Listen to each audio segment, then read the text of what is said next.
Very grateful to this amazingly curated experience that you've put in for us. Particularly as an Indian, you've got a certain stereotype of certain cities and spaces, right?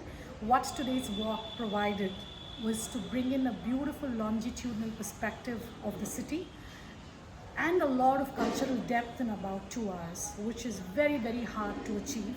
So immensely grateful for this wonderful experience and showing us something beyond what the pictures online tell us. So thank you very much, and I hope you continue doing this for a long, long time. And the best storytelling is one which gives you the plot but yet leaves you very curious. And so you've left us very curious, and we hope we'll come back to you again to discover other facets. So thank you very much. Really enjoyed just getting a snapshot. I wish I had more time, but it's a snapshot behind what, as a tourist, a Western tourist, normally you would see.